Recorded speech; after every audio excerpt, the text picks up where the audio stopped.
Hello, this is Logan Murdock with the Bay Area News Group. We are on hand in the bowels of Oracle Arena after a 117-112 victory that the Warriors had to pull out, quite frankly, against the Toronto Raptors. I'm here with Kurtenbach of the Bay Area News Group, a columnist here. Dieter, what was your main impressions of this game? Pretty cool final 2 minutes. Kevin Durant hitting a shot reminiscent of Game 3 of the NBA Finals. Steph Curry with a circus shot and then a game-sealing three. Really cool final 2 minutes. They didn't allow a point in those final 2 minutes. First 46, not so cool. It was a pretty sloppy performance, again, by the Warriors, who just haven't seemed to really put one together yet. I mean, we're picking over small things here, but even with that 30-point blowout win over Dallas, they just don't seem to have it all working. And frankly, if they're still winning, who cares? I mean, it's one of these things where, yeah, it's not clicking, but you know, if this was April, we'd be having a different conversation. This game seemed eerily similar to the opening night. You know, they let a team linger around, they take a lead, but the team comes back in the end and kind of scares them. Totally. This time, however, they had a clutch performance out of Kevin Durant and Steph Curry. What was your impression of that?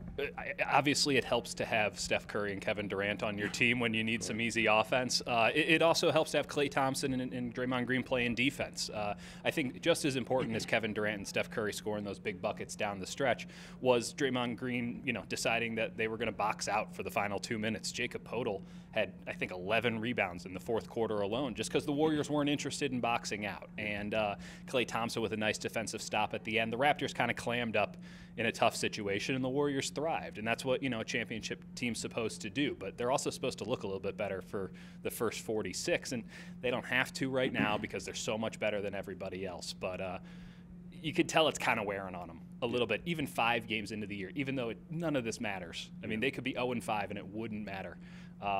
You could tell it's wearing on them a little bit that they haven't found, one rock-solid game that they can be really proud to look at the tape of. Well, a big key to that was before the game, as we got a Marcus Thompson cameo. Marcus.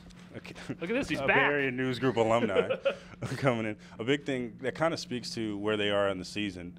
JaVale McGee gets on the inactive list, and it's kind of a carousel of players trying to get a rotation going.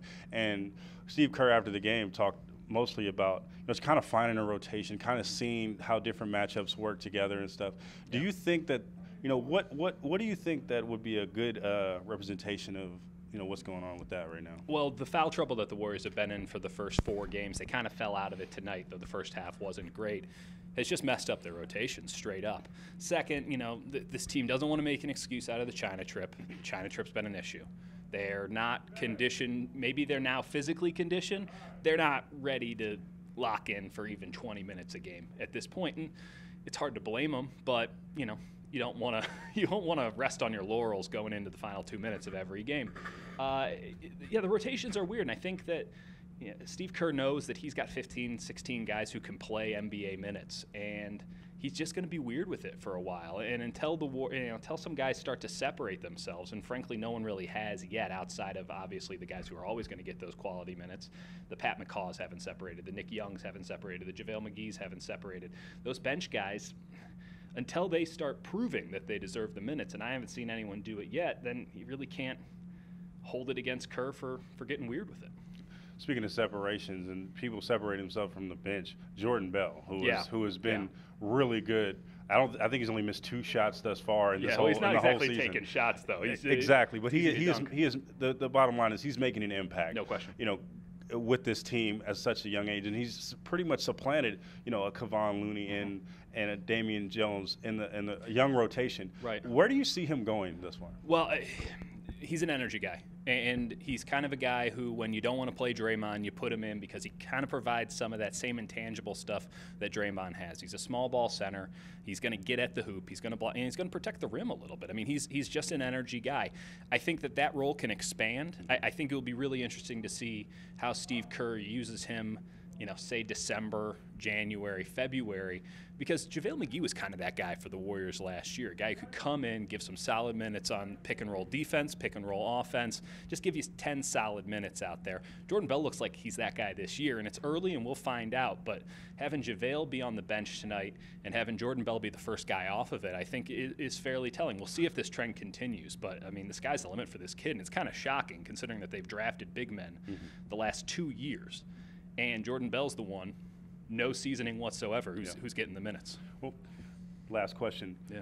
We have the Washington Wizards coming, who are going to be fairly motivated going into that game. They're one of the best teams in the East. Yeah. What do the Warriors have to kind of do to not only win the game, but go to an upward trajectory going into the season? I think the biggest thing for the Warriors going into that game, and I don't even know if it's the Warriors as a whole, I think Steph Curry's defense has been pretty poor to start the season, and he's just been reaching a lot. He's kind of wild on closeouts and things like that, and John Wall will burn you every single time if your footing is even an inch off. I think that's a big game for Steph defensively. I know they'll probably start Klay Thompson on John Wall, but Steph is going to get his reps against John Wall, and if he can show if he can put together a defensive game that he's clearly gunning for at the beginning of this season, the Warriors are going to be in really good shape, and I think it will all kind of domino effect off of that. If not, the Warriors could have a really hard time with a really good Washington team. Clearly, home court advantage hasn't been too much of an advantage this year. They've almost dropped 2 games. They dropped the opener, almost dropped this one. I don't expect anything different than a close game on Friday. Well, there you have it. Like we said, we are in the bowels of Oracle Arena. It is late. We are trying to get out of here. I am Logan Murdock. This is Kurtenbach. We will see you soon. Bay Area News Group, San Jose Mercury News. Thank you.